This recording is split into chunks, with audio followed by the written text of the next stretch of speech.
ابھی ہم جو گفتگو کر رہے ہیں ماہر القادری صاحب کی اور ان کے آخری ایام کی، تو اتفاق سے میں وہاں جدے میں موجود تھا اس وقت، اور ماہر القادری صاحب وہاں تشریف لائے مدرسہ سولتیہ میں اور عمرہ کیا۔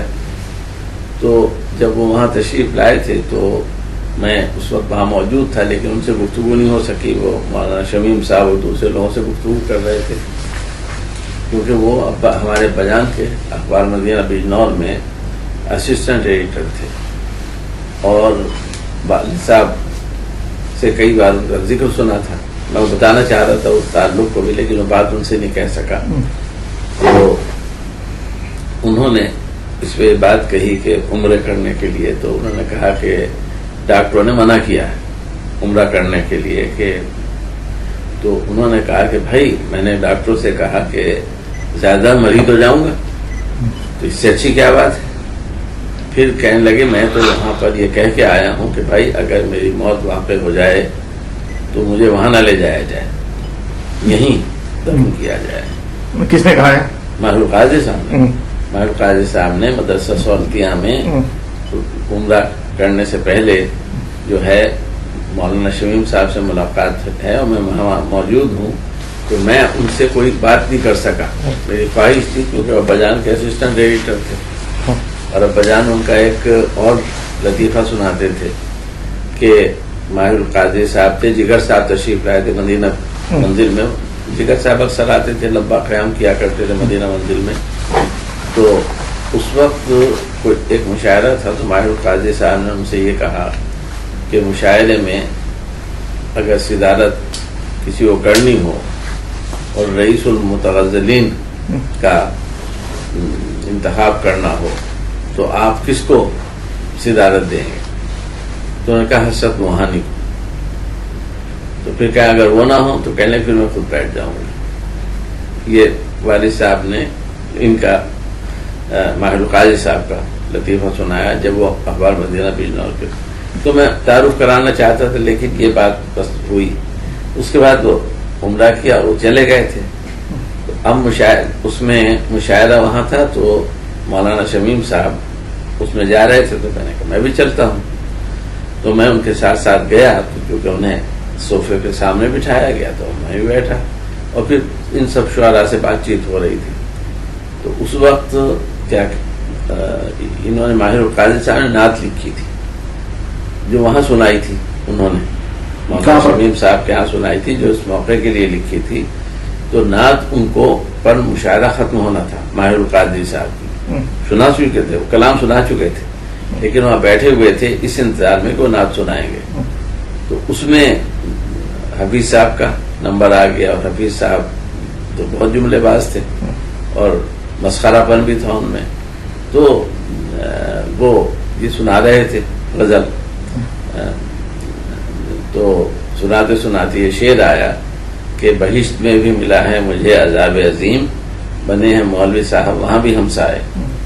تو اس پر لوگ مولانا کی طرف دیکھ کے کہا، ماہر القادری صاحب کی طرف اشارہ کر کے کہا، تو اسے بہت خیال لگا، مشاعرے کا ماحول ہوتا ہے۔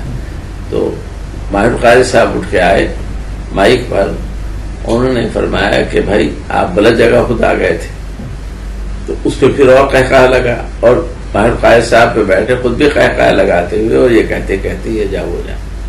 تو میں اور مولانا شمیم دونوں ایک دم سے اٹھ کے وہاں پر گئے، تو ان کی نبض پہ میرا ہاتھ تھا، تو وہ میں نے محسوس نہیں کی۔ اس کے بعد پھر سب دوڑ گئے، دوڑ بھاگ ہوئی۔ تو مشاعرہ جو ہے وہ اب ختم ہو گیا وہاں پر، لیکن بیٹھ کے سب باتیں کر رہے ہیں۔ تو مولانا شمیم صاحب نے ان سے کہا، حفیظ جالندری صاحب سے، کہ آپ تشریف لا رہے ہیں وہاں؟ کہہ رہے ہیں میں کیا کروں گا آگے؟ تو انہوں نے کہا کہ بھائی وہاں زیادت عمرے وغیرہ کے لیے اس کے عمرہ کروں گا میں، دیکھ رہا ہے اس کا کیا ہوا ماہر القادری کا۔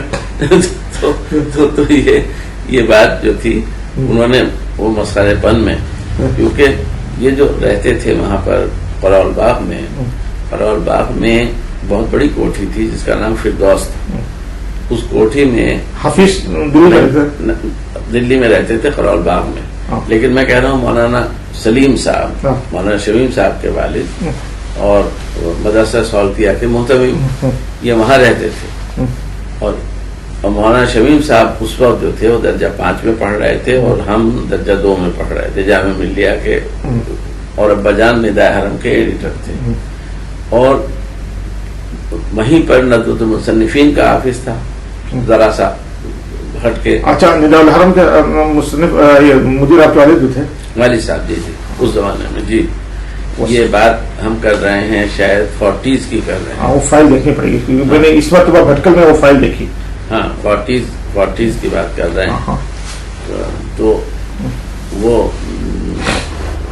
وہ ندوۃ المصنفین کا بھی وہیں آفس تھا، تو ابا جان وہاں پر وہ لکھ رہے تھے اسلام کا نظام حکومت، اور پارٹ ٹائم اس کی کر رہے تھے، اور ہمارا زیادہ وقت جو ہے وہیں مولانا سلیم صاحب کے گزرتا تھا، وہی شمیم تھے، پھر ان کے ایک کزن تھے 2، ایک حسام تھے اور ایک احتشام تھے۔ احتشام پھر اس میں اسلامک ڈیولپمنٹ بینک میں آ گئے تھے، اور ان کے والد صاحب کا نام میں بھول رہا ہوں، اور ان کے چھوٹے بھائی مولانا نعیم وہ بھی وہیں رہتے تھے۔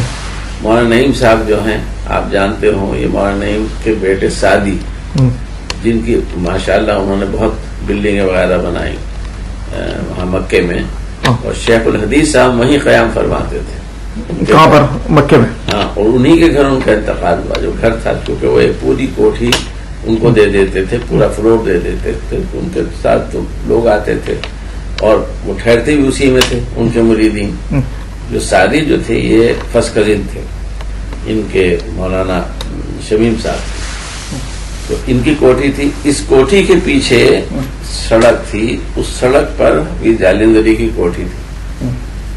تو حفیظ جالندری صاحب شام میں ٹہلتے ہوئے مولانا شمیم صاحب کے یہاں کے بیٹھ جایا کرتے تھے، اور بھی شعراء ادیب وغیرہ آتے تھے، اور ہم کو اکثر اپنی گود میں بٹھاتے تھے، تو وہ بھی ہمیں کیا کہتے ہیں، اس کی بھی یاد تھی۔ ایک بار وہ وہاں دلی میں ملاقات ہوئی تو میں نے بتایا کہ چچا آپ کو یاد ہے؟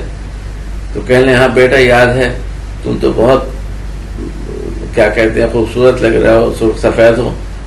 وہ حرکتیں نہ کرنے میں نے کہ دیکھو میرا چہرہ کیسا ہو گیا تو بالکل ایسی باتیں کرتے تھے، جیسے دیکھ رہا میرا کیا ہو گیا، تو تم یہ نہ کرنا، سب جو میں نے کی۔